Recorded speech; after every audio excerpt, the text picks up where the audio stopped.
মধুপুর নামে একটা ছোট্ট গ্রাম ছিল। সেই গ্রামে অনেক বসতি বাস করত। রতন এই বছর তার জমিতে কলা গাছ লাগিয়েছে। সেই কলা গাছে সে খুবই পরিচর্যা করে। বলছি কলা গাছগুলো তো খুবই ভালো হয়েছে। আল্লাহ করে যদি কলার কাঁদিগুলো ভালো ধরে তাহলে একটু লাভ হবে। হ্যাঁ মিনু, তাই তো সারাদিনে কলা গাছগুলোর খুব পরিচর্যা করি।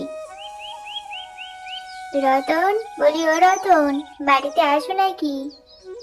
আরে গোপাল কাকা, এই ঘূর্ণি দুপুরবেলা আমার বাড়িতে? এলাম তো একটা দরকারে। আজ আমার বাড়িতে বেশ কিছু লোক খাওয়াবো। তা ভাবলাম, তোমার যখন এত কলা গাছ আছে, আমি আবার শুধু শুধু টাকা খরচ করে খাবার পাতা কিনতে যাব কেন বলো তো? তা বেশ কিছু কলা পাতা দেবে, চলো দেখি আমায়। না গোপাল কাকা, আমি কলা পাতা দিতে পারবো না। আর কিছুদিনের মধ্যেই আমার গাছে কলা ধরবে। এখন যদি আমার কলা গাছে পাতা কাটি তাহলে আমার কলা গাছগুলো দুর্বল হয়ে পড়বে। তুমি বরং বাজার থেকে পাতা কিনে আনো। রতনের কথা শুনে তো গোপাল রেগে লাল। বাড়িতে এসে সে রাগে গজরাতে থাকে। ওই রতনের এত দেবাক আমাকে কলা পাতা দিল না। আমিও দেখছি ওই কলা গাছ কি করে সোজা থাকে। এরপর কটা দিন কেটে গেল। মা মা, আমি চুটকির সাথে খেলতে যাচ্ছি। ঠিক আছে যা, তবে বেশি দূরে যাসনি, তাড়াতাড়ি ফিরে আসিস। রান্না তো হয়েই গেল, মুনির বাবাও তো এখনো বাড়ি ফিরলো না। সকাল থেকে তো বেচারি কিছুই খেয়ে যায়নি। মিনতি, মিনতি, রান্না হলো? তাড়াতাড়ি দুটো খেতে দাও দেখি, বড্ড খিদে লেগেছে। তুমি বসো, আমি এখনই খেতে দিচ্ছি। জানো মিনতি, আজ বেশ কটা গাছে কলা ধরেছে। কদিনের মধ্যে সব গাছই কলার কাঁদি ধরবে। এক সপ্তাহ পরে রতন জমির কলা গাছে অনেক কলা ধরেছে। ওইদিকে গোপাল তার অপমানের জন্য রাতের বেলা গিয়ে সে আর তার একটা চেলা গিয়ে সব কলা গাছ থেকে কলা ছিঁড়ে নষ্ট করে দিয়েছে। সকালবেলা রতন কলা বাগানে গিয়ে খুবই অবাক হয়ে যায় তার কলা বাগান দেখে। সে কান্নায় ভেঙে পড়ে, কিন্তু কে এমন কাজ করেছে রতন বুঝতে পারছিল না। এরপর রতন খুবই খারাপ সময়ের মধ্যে দিন কাটায়। সে তখন কিছু সবজি নিয়ে গ্রামে গ্রামে বিক্রি করত। ওইদিকে গোপালকে যে সাহায্য করেছিল তার স্ত্রী খুবই অসুস্থ, তাই সে গোপালের কাছে টাকা চাইতে যায়। বাবু, বাবু আমাকে কিছু টাকা দিন বাবু। আমার বউ খুব অসুস্থ বাবু, এখনই ডাক্তার দেখাতে নিয়ে যেতে হবে। আমার কাছে যে কোনো টাকা নেই। তোর বউ মরবে কি বাঁচবে তাতে আমি কি করবো রে? যা তো এখন এখান থেকে, আমার মাথা খারাপ করেছিলি। গোপাল একটা টাকাও লক্ষ্মীরামকে দেয় না। সে কাঁদতে কাঁদতে বাড়ি ফিরে। সেই সময় রতন সবজি বিক্রি করে বাড়ি ফিরছিল। কি হয়েছে লক্ষ্মীরাম, অমন কাঁদছো কেন? সব শোনার পরে রতন সব টাকা লক্ষ্মীরামকে দিয়ে দেয়। লক্ষ্মীরাম তার বউয়ের চিকিৎসা করায় আর সে সুস্থ হয়ে ওঠে।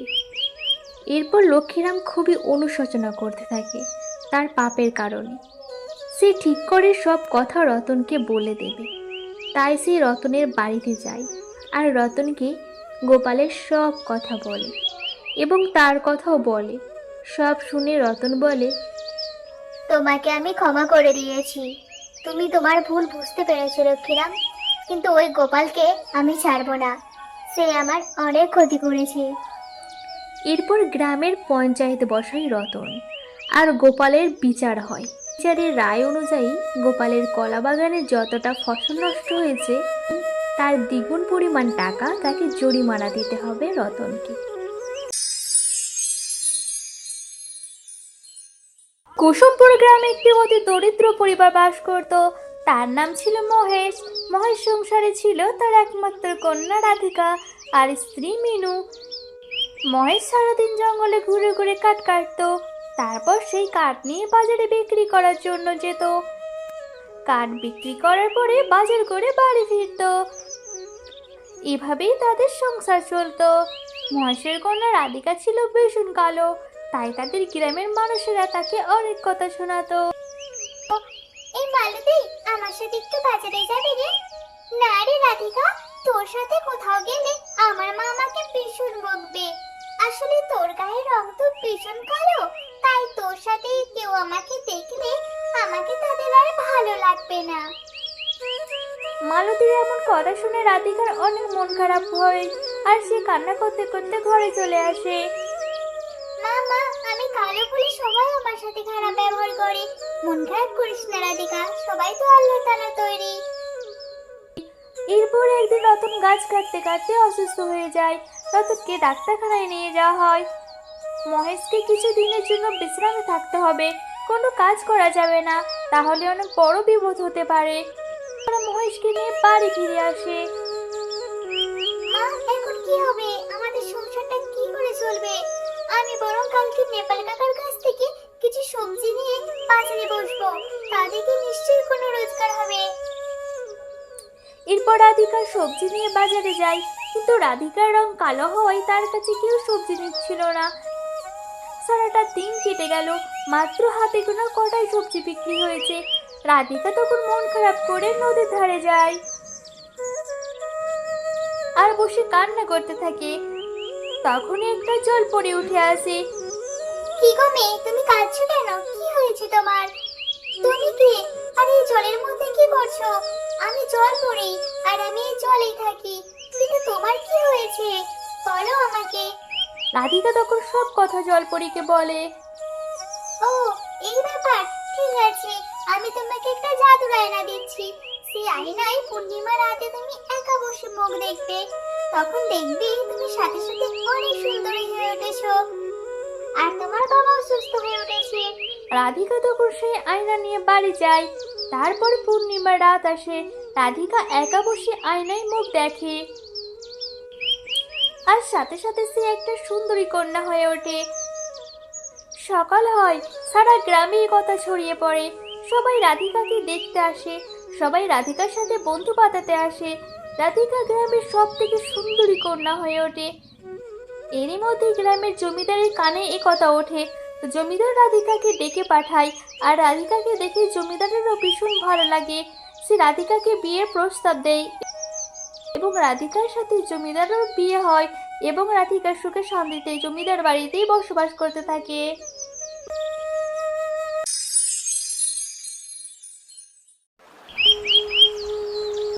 টোনা, এই টোনা, বলি অনেক তো বেলা হলো, এবার তো তোমাকে কাজে যেতে হবে।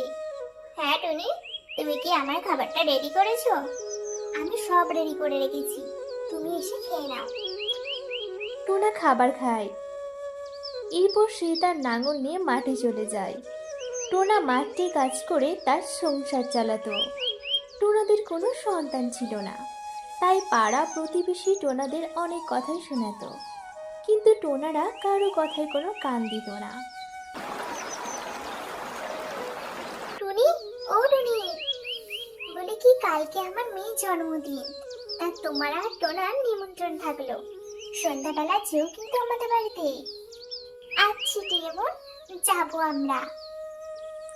ওইদিকে ওই জঙ্গলেই থাকতো কাকলি নামে এক কাক।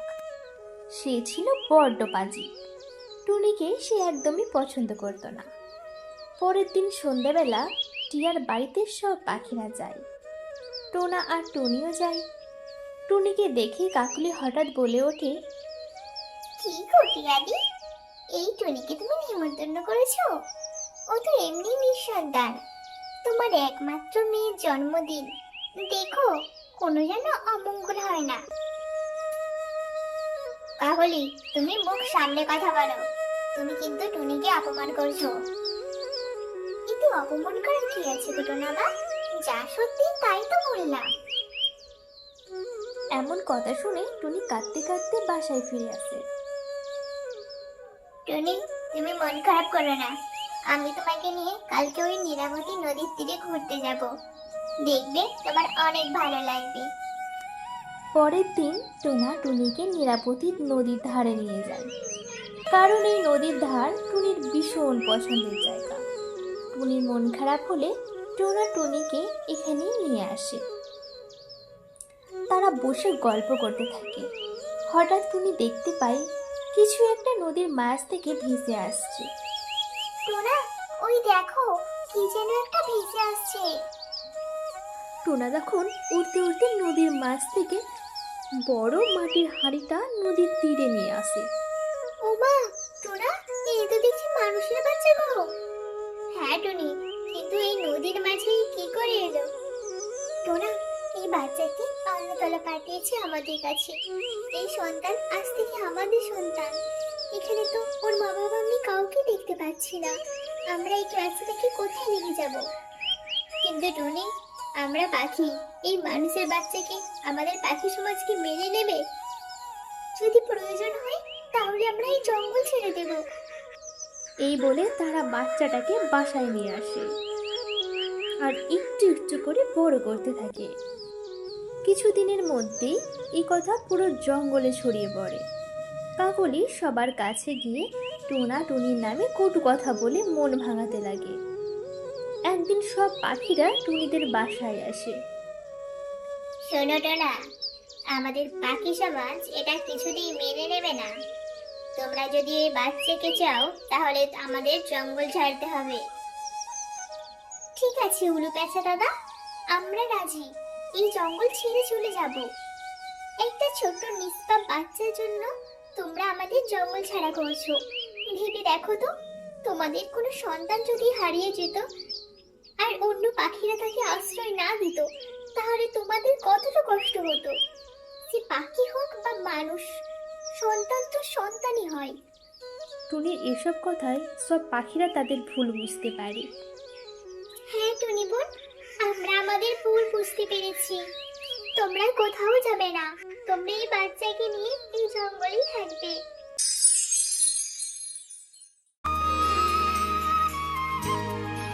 হরিণডাঙ্গা নামে একটা ছোট্ট গ্রাম ছিল। সেই গ্রামের পাশে একটা ঘন জঙ্গল ছিল, আর সেই জঙ্গলে থাকতো অনেক পশু পাখি। সেই জঙ্গলে ছিল না কোনো হিংসা, কারোর সাথে ঝগড়াঝাটি। সবাই একসাথে থাকতো। কি গো বাদর ভাইয়া, কোথায় যাচ্ছ? আর বলিস না টুনি, আজ সারাদিন ঘুরে ঘুরে একদম কলা গাছে কলা পেলাম না, তাই খাবার খুঁজতে যাচ্ছি। ও তাই বলো, আচ্ছা ঠিক আছে যাও তাহলে। কিন্তু তুই এত তাড়াতাড়ি হেঁটে কোথায় যাচ্ছিলি? আমি আমার পিস্তুত দিদির বাড়ি যাচ্ছিলাম, অনেকদিন ওর সাথে দেখা হয়নি। টুনি আর বাদর যখন এমন কথা বলছিল, তখন আশেপাশের সবাই বলছিল, পালাও, সবাই পালাও, জঙ্গলে দাবানল এসেছে। সমস্ত জঙ্গল যে পুরো ছাই হয়ে যাচ্ছে। এ কি বাদর দাদা, এখন কি হবে? আমাদের জঙ্গল যে পুড়ে যাচ্ছে। আমাকে যে এখনই বাসায় ফিরতে হবে। টুনটুন যে ঘরে আছে, না জানি মেয়েদের কি অবস্থায় আছে এখন। এই বলে টুনি আবার বাসার দিকে রওনা দেয়। সবাই যে যার মতো এদিক ওদিক ছুটতে থাকে। টুনি তার বাসায় এসে অবাক হয়ে যায়। আগুনে টুনির বাসাটা পুড়ে ছাই হয়ে যায়, আর তার ছানা টুনটুনও মারা যায়। টুনটুন, কোথায় গেলি রে মা তুই? হে ঈশ্বর, কেন এমন করলে? টুনি, আর এখানে থাকিস না, আমাদের যে এখনই পালাতে হবে। না দিদি, আমি কোথাও যাব না। আমার টুনটুন যে এখানে মারা গেছে। কিন্তু টিয়ে টুনিকে অনেক বোঝায়। এরপর টুনিও জঙ্গল থেকে বেরিয়ে আসে। টিয়ে বোন, এখন আমরা কোথায় যাব? ওই যে দূরে একটি জঙ্গল দেখছি, আমরা ওখানে গিয়ে বাসা বানাবো। এরপর তারা গিয়ে ওই জঙ্গলে বাসা বানায়। টুনি সব সময় মন খারাপ করে থাকতো টুনটুনের জন্য। টুনি বোন, আর মন খারাপ করে থেকো না। যেটা ঘটে গেছে সেটাকে তো আর মেনে নিতেই হবে। এখন চলো তো দেখি আমার সাথে একটু খাবারের সন্ধানে যাই। এরপর টুনি আর টিয়ে খাবারের সন্ধানে বেরিয়ে পড়ে। যেতে যেতে টুনিরা অনেকগুলো হরিণ দেখতে পায়। সব হরিণ এক জায়গায় থাকলেও একটা হরিণ আলাদা বসেছিল। টুনি তখন ভাবতে থাকে, কি ব্যাপার, ওই হরিণটা সবার থেকে আলাদা কেন? নিশ্চয়ই ওর কিছু হয়েছে। টুনি তখন হরিণটার কাছে যায়। কি হয়েছে তোমার? তুমি এমন মন খারাপ করে বসে আছো কেন? আমার যে কেউ নেই। আমার মা বাবা সবাই খাবার নলে আগুনে পুড়ে মারা গেছে। আমি এখন একা হয়ে গেছি। টুনি তখন মনে মনে ভাবে, আমারও তো টুনটুন নেই, এই হরিণ ছানারও মা বাবাও নেই। একে আমি আমার সন্তানের মতো করে বড় করব। হরিণ বাছা, আজ থেকে তুমিই আমার সন্তান আর আমি তোমার মা। তুমি আমার সাথে থাকবে।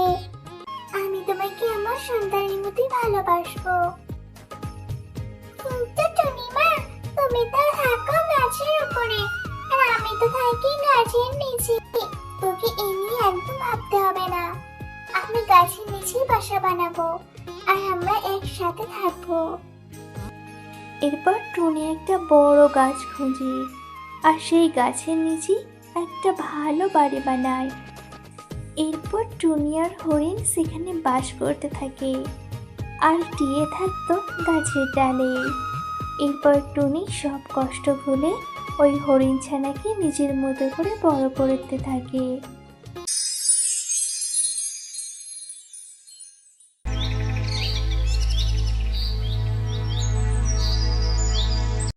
কি রে মালতী, তোর হাতে ওটা কিসের চারা?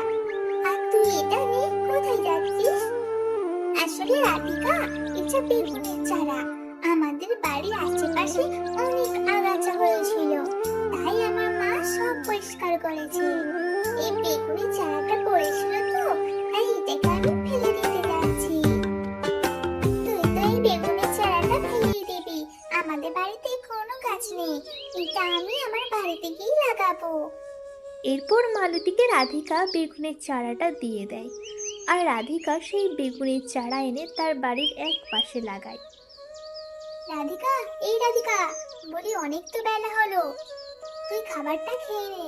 আমি তোর বাবাকে মাটি খাবারটা দিয়ে আসি। রাধিকা খাবার খায় আর মিনতি খাবার নিয়ে রতনকে মাঠে দিতে যায়।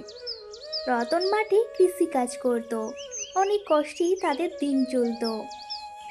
রাধিকা প্রতিদিন সে বেগুন গাছে জল দিত এবং বেগুন গাছের খুব যত্ন নিত। কি গো মিনতি, রান্না হলো তোমার? হ্যাঁ কমলাদি, এই হচ্ছে। আজ মেয়েটা বায়না ধরেছে রুটি খাবে, তাই ওর জন্য রুটি বানিয়ে দিচ্ছি। তা মিনতি, গ্রামের খবর শুনেছো? গ্রামে নাকি একটা ডাইনি ঢুকেছে। সন্ধ্যায় নামলেই নাকি কেউ আর বাড়ি থেকে বেরোতে পারছে না। বাচ্চাদের নাকি তুলে নিয়ে যাচ্ছে। ওমা, সে কি কথা গো? আমি তো কিছুই জানি না। যাই হোক, সাবধানে থেকো আর রাধিকাকেও চোখে চোখে রেখো। এখন আমি যাই, সন্ধ্যার আগে আমাকে আবার সব কাজ করতে হবে। এইদিকে ওই বেগুন গাছটা ধীরে ধীরে অনেক বড় হয়ে যায় আর ওই বেগুন গাছে থাকতো একটা পরী। রাধিকা বেগুন গাছের কাছে এসে প্রায় বসে থাকতো। সেদিন যখন রাধিকা বেগুন গাছের কাছে এসে মন খারাপ করে বসে থাকে, তখন পরীটা বলে ওঠে। কি করে দেখা, কি হয়েছে তোমার? রাধিকা তখন চমকে ওঠে পরীটাকে দেখে। কে তুমি? আর এই বেগুন গাছে কি করে এলে? আমি তো পড়ি, আর আমি এই বেগুন গাছেই থাকি। তা কি হয়েছে তোমার, বলো আমাকে। আমাদের গ্রামে নাকি একটা ডাইনি এসেছে আর সব বাচ্চাদের ধরে নিয়ে যাচ্ছে, তাই মা আমাকে আর বাড়ি থেকে বের হতে দেয় না। ও, এই ব্যাপার? তা আমি তোমাকে সাহায্য করব। ওই ডাইনিটাকে আমি মেরে ফেলবো। তুমি আমার কথা শুনবে? আজ রাতে তুমি একাই বাইরের জঙ্গলে যাবে। তোমাকে একা পেয়ে যখনই ডাইনি আসবে, আমি তখনই ওকে মেরে ফেলবো। ঠিক আছে পরি, আমি তোমার সব কথা শুনবো। এরপর রাত নামে। রাধিকা চুপি চুপি ঘর থেকে বার হয় আর একা জঙ্গলে চলে যায়। ওইদিকে ডাইনি পুরো গ্রাম ঘুরে বেড়াচ্ছে। রাধিকাকে একা দেখে ডাইনি বলতে থাকে, এই তো একটা মানুষের বাচ্চা, আজ ওকে আমি দিয়ে যাব। এই বলেই রাধিকার সামনে ডাইনিটা এসে পড়ে। রাধিকা তো ভয়ে থরথর করে কাঁপতে থাকে। বাঁচাও আমাকে, পরি বাঁচাও, পরি তুমি কোথায় গেলে? তখনই ওখানে পরি চলে আসে। কি রে ডাইনি, তুই কি ভেবেছিস এই গ্রামের সব বাচ্চাদেরকে তুই নিয়ে যাবি? আজ তুই আর আমার হাত থেকে বাঁচতে পারবি না। তোর এত বড় সাহস যে তুই আমার সাথে লড়াই করতে এসেছিস? এরপর ডাইনি আর পরীর মধ্যে লড়াই লেগে যায়। শেষমেশ ডাইনিটা পরীর হাতে মারা যায়। রাধিকা, আর তোমার কোনো ভয় নেই। এবার থেকে তোমরা সবাই নিরাপদে থাকবে। কিন্তু এবার যে আমাকে আমার রাজ্যে ফিরে যেতে হবে। কিন্তু যাবার আগে তোমাকে আমি কিছু দিতে চাই। ওই বেগুন গাছে এবার থেকে প্রতিদিন একটা করে সোনার বেগুন ধরবে। তা থেকে তোমাদের দরিদ্রতা দূর হয়ে যাবে। এই বলে পরী উড়তে উড়তে আকাশের দিকে চলে যায়।